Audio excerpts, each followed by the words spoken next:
Je rêve où le Sénégal a failli se faire taper. Clairement là, les Sénégalais doivent remercier Masuaku parce que c'est grâce à lui que leur but vient. Après une première mi-temps totalement dominée par le Sénégal, niveau possession de balle, il n'y avait rien à dire. Le Congo n'arrivait même pas à s'exprimer. Mis à part le but qui a été refusé en première mi-temps, il y avait zéro tir cadré pour le Congo. Le Sénégal jouait très haut, ça les pressait et ça les empêchait de ressortir les ballons proprement. Résultat, dans les combinaisons, les pauvres Congolais avaient beaucoup de déchets dans leur jeu. Sauf que sur cette première mi-temps là, le Sénégal, malgré la domination, ratait beaucoup trop. Comment on peut rater autant? Nicolas Jackson à lui tout seul, je crois, il a raté 2 ou 3 occasions. Regardez tout ce qu'il a raté. Clairement, lui, c'est le Ferran Torres du Sénégal, tellement il était nul face au cash aujourd'hui. C'est le joueur sénégalais qui est capable du meilleur comme du pire. Aujourd'hui, c'était le pire. Sauf que pendant ce temps, on était tous conscients d'une chose. Il n'en fallait seulement qu'un pour le Congo, une seule occasion, ils te mettent dedans. La preuve, en première mi-temps, le seul tir qu'ils ont eu, ils ont marqué. Malheureusement, ça a été refusé. Et ben, en deuxième mi-temps, ils se sont rattrapés sur une magnifique action congolaise. Magnifique transversale de Mutusami pour Wan-Bissaka. Le dernier fait la passe à son coéquipier qui était dans la surface. Et ce dernier lâche un tir sur Mandji. Malheureusement pour Mandji, il fait un mauvais arrêt. Bakambu était là pour remettre dedans. Voilà. Un but partout, ça rigole pas, je vous ai dit. Là, clairement, ce match nul là arrange le Congo. Le Sénégal, ils sont en danger. Parce que pour la dernière journée, il va falloir vraiment taper le Bénin, sinon ça va être compliqué. Le Congo, eux, ils vont jouer face au Botswana. Et c'est sûr et certain qu'ils vont les tabasser. Et étant donné que eux, ils sont derniers. Les Congolais, je crois que vous allez jamais réussir à battre le Sénégal, c'est pas possible. Depuis 1969, vous les avez pas battus. Et je pense que c'est pas prêt de changer. Parce que là, même dans ce match où t'avais pas un grand Sénégal en face, le Sénégal, clairement, a déçu aujourd'hui. Même dans un match où t'as réussi à ouvrir le score en deuxième mi-temps avec on va pas se mentir, une faute de main d'Edouard Mendy contre toute attente, même dans ce match-là, même ce match-là, t'as pas réussi à le gagner, je pense que ça arrivera jamais, je vous le dis. Après, en vrai de vrai, autant on peut retenir le fait que le Congo n'a pas gagné, mais il ne faut pas non plus sous-estimer le match de la RDC. La RDC fait vraiment un match largement à la hauteur des attentes. En tout cas, je m'attendais à moins que ça, de la part de la RDC. La RDC qui, pour moi, je suis beaucoup plus satisfait de ce match de la RDC aujourd'hui, malgré qu'ils ne gagnent pas contre le Sénégal, que leur match contre le Bénin. Largement, les frères. Et c'est là on voit cette équipe de RDC commence à tenir contre des gros. Ils commencent à tenir le choc contre des gros. Dans un match à élimination directe, ça peut tourner largement en faveur des Congolais pour le coup. Là où justement, pour moi, le Sénégal, même si voilà, t'as un adversaire aussi redoutable en face, le Sénégal m'a quand même déçu. Beaucoup de joueurs m'ont déçu. Beaucoup de joueurs étaient trop absents. Ndiaye qu'on n'a pas assez beaucoup vu. Nicolas Jackson, vraiment, encore une fois, il retombe un peu dans ses travers. Pareil pour surtout Ismaël Assar, lui vraiment, on va en parler à part entière. Lui vraiment, on va en parler. Je vais faire un TikTok à part entière que sur lui parce que c'est pas problème, ça pose vraiment problème les gars. Il est littéralement rentré pour brûler le terrain. Il est rentré pour allumer le terrain. La foudre qu'il a proposée sur son grand jeu, bye, félicitations. Bravo. À seulement 17 ans, il arrive à être un game changer pour son pays. Parce qu'il va rentrer à la 61e et à la 70e sur le but de Sadio Mané. C'est lui qui va faire la percée. Malheureusement pour lui, il va pas marquer, mais il va buter sur le passé. Derrière, Mané va récupérer le ballon et va marquer. Pour permettre au Sénégal d'égaliser face au Congo. Un but partout. Dans ce match, le constat qui est clair après ce match-là, c'est que le Sénégal, c'est peut-être la meilleure équipe de cette compétition. Le football proposé est top, les individualités sont top. Mais, parce qu'il y a bien un mais, ce sont des gros gâteurs. Des gros gâteurs. Parce que lors du match face au Botswana, c'est 3-0, mais normalement c'est 8-0, hein, avec le nombre d'actions qu'ils ont eu. Hein. Et aujourd'hui, c'est un match nul face au Congo, mais normalement ils doivent gagner ce match. Avec le nombre d'actions qu'ils arrivent à se procurer. Aujourd'hui, hein, malgré leur supériorité, ils vont quand même encaisser l'ouverture du score, par l'intermédiaire de Bakambu, qui va reprendre un deuxième ballon suite à une frappe de Bongonga.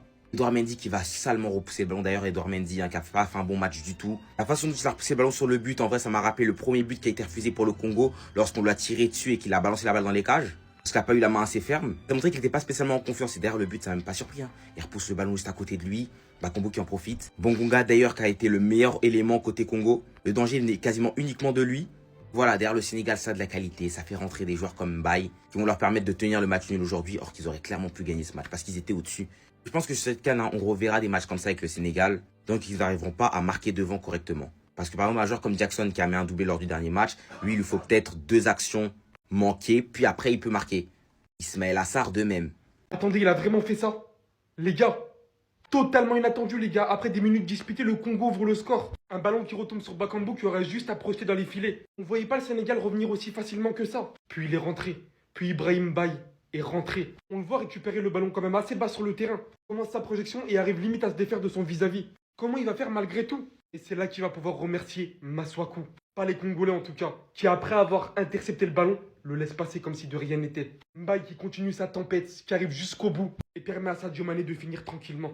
Je savais que quand Luis Enrique faisait confiance à un joueur, c'est qu'il en valait forcément la peine, mais venir à 17 ans, au milieu de tous tes coéquipiers expérimentés, entrer en jeu, faire ce qu'on attend de certains joueurs depuis le début du match, apporter cette percussion, il a tout simplement été beaucoup trop fort, les gars. Malgré tout le monde voyait le Sénégal favori, mais le Congo a fait ses preuves, les gars. Il est difficile de défaire une nation qui se bat pour une cause, de tout ce que leur pays vivent depuis tant d'années désormais. Mais on va pas se mentir que sans l'erreur de Masuaku, ça aurait peut-être été autre chose. Même si la physionomie du match aurait été que le Sénégal aurait autant poussé pour égaliser. Le match était tout simplement incroyable de la part de grandes équipes, les gars, qui étaient attendues au rendez-vous. Sénégal-Congo, c'est l'heure du débrief. C'était le match qu'on attendait tous. Malheureusement, il n'y a eu que 2 buts. 1-1, but de Sadio Mané et de Cédric Bakambu. On va pas se mentir. Le Sénégal a maîtrisé le match et le Congo a eu quelques temps forts qu'ils ont mieux exploités. Ça aurait pu mal finir pour le Sénégal qui a réussi à se rattraper. Je vais vous dire un truc. Va falloir qu'il y ait un petit peu moins de Nicolas Jackson et un petit peu plus d'Ibrahim Baye. Pape Thiaw, le sélectionneur du Sénégal, je m'adresse à vous avec tout le respect. Si vous ne voulez pas le mettre titulaire, faites-le rentrer un peu plus tôt. Parce que ce petit, il en a dans les jambes. Il est percutant, il vient provoquer, il est dangereux. L'occasion là, le but qu'il y a eu, le but égalisateur, c'est grâce à lui. Vous pouvez me dire que Sadio Mané, il l'a mis au fond, etc. Mais c'est grâce à ce petit qui en fait, qui est grand. Franchement, il est grand. Il est bon. Il est bon, il porte ses responsabilités. Et je vais vous dire, c'est pas facile de rentrer dans un match avec autant d'intensité. Le match, à un moment, il était haché, il y avait beaucoup de fautes. Mais il a réussi à faire la différence. Et franchement, j'aime beaucoup ce joueur. J'aime énormément ce qu'il propose. Et je pense qu'il mérite beaucoup mieux. Pour Nicolas Jackson et sa prestation, moi, j'étais pas surpris. Mais pour Ismaïla Sarr, mais c'est décevant. J'attends beaucoup mieux de ce joueur. J'attends beaucoup mieux. Quand on voit l'entrée des petits là que je viens de vous citer, Ibrahim Baye, et qu'on voit, lui, le match qu'il fait, je suis désolé. Selon moi, il ne mérite pas d'être titulaire dans le 11 de départ du Sénégal. Dites-moi ce que vous en pensez, l'équipe. J'espère que vous avez aimé le match. Au final, neutralisé. On va voir qui va finir premier du groupe. Mais ce sera très, très, très important de savoir qui va prendre la tête de ce classement du groupe D. Parce que le premier affrontera un troisième. Mais le deuxième de ce groupe D risque d'affronter soit le Cameroun ou bien la Côte d'Ivoire. Donc après, pour gagner la Coupe d'Afrique des Nations, il faut se battre contre les meilleurs. Mais si c'est le plus tard possible, je pense que ça sera le mieux. En tout cas, n'hésitez pas à me dire ce que vous avez pensé de ce match et de vous abonner si vous aimez le contenu. Sénégal RDC 1-1. Que dire à part qu'il n'y a aucune équipe, les gars, aucune grande nation, que ce soit un très gros outsider ou un gros favori, qui veut prendre une session vanne. Je vous jure, les gars, 1-1. La RDC a bien joué, le Sénégal a bien joué, personne n'a démérité, le 1-1 fait les affaires des deux équipes. Les gars, on peut vanner personne. On va faire un petit tour d'horizon sur le classement. Sénégal premier, RDC juste deuxième avec égalité de points, 4-4. Le Bénin qui a battu le Botswana aujourd'hui avec 3 points. Attention quand même. Maintenant, le prochain match ce sera Sénégal-Bénin.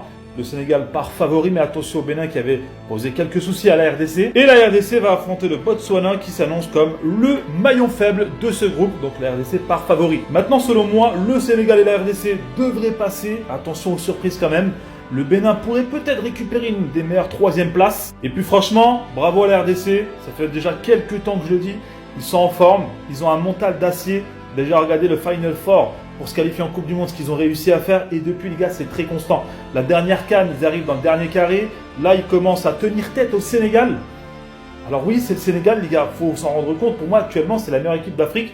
La RDC les tient en match nul et ils menaient au score. Pour terminer, j'aimerais dire bien joué au Sénégal qui a su revenir au score et garder le mental. Donc si je comprends bien, c'est un petit des 17 ans qui nous a fait du mal aujourd'hui. C'est un petit des 17 ans, les gars. Ibrahim Baye. Quand il est entré, il a changé le match. Rien à dire, les gars. Franchement, il est juste trop fort, les gars. J'ai été choqué. Franchement, les Sénégalais sont chanceux de l'avoir parmi eux. Ibrahim Baye, 17 ans. Regardez ce qu'il a fait, les gars. À lui tout seul, il a changé les matchs. Dès qu'il est entré, les gars, le match a changé. Déjà, c'était lui l'acteur majeur qui a conduit au but égalisateur du Sénégal. Franchement, Ibrahim Baye, je suis choqué, les gars. Je suis vraiment choqué. J'entends parler Ibrahim Baye, mais je l'ai vu aujourd'hui, mais non. Franchement, il est trop fort, le gamin, les gars. 17 ans. Il malmène le Congo, le grand Congo.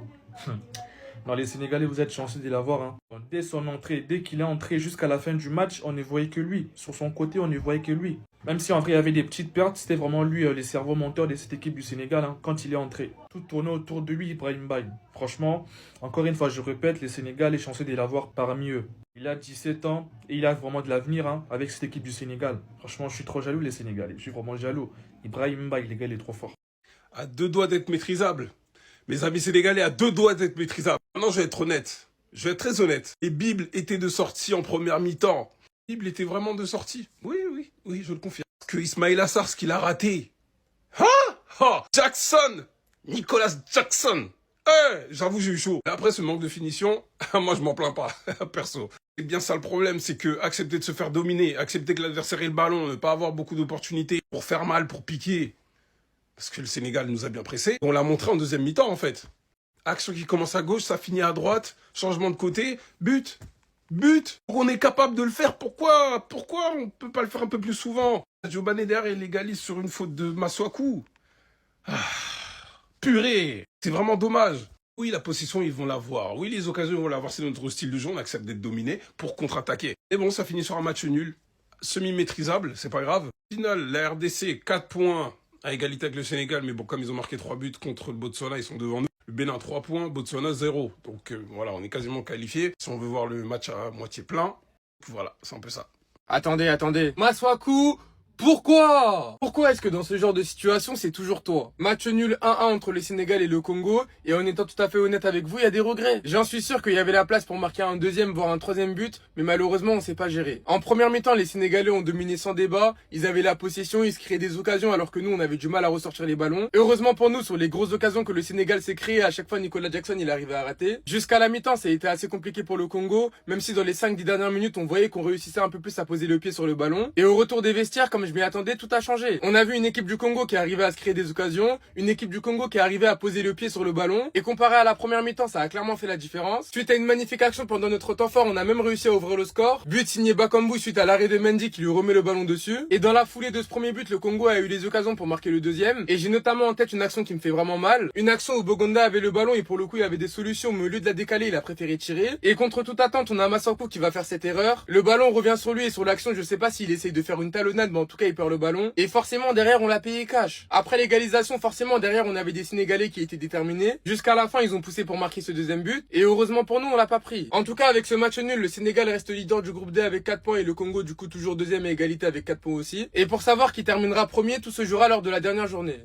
J'anticipe déjà les prochains collages. Je sais qu'aujourd'hui il y a beaucoup de gens qui sont contents que le Sénégal ait fait match nul face à la RDC. Ils nous attendaient très bas.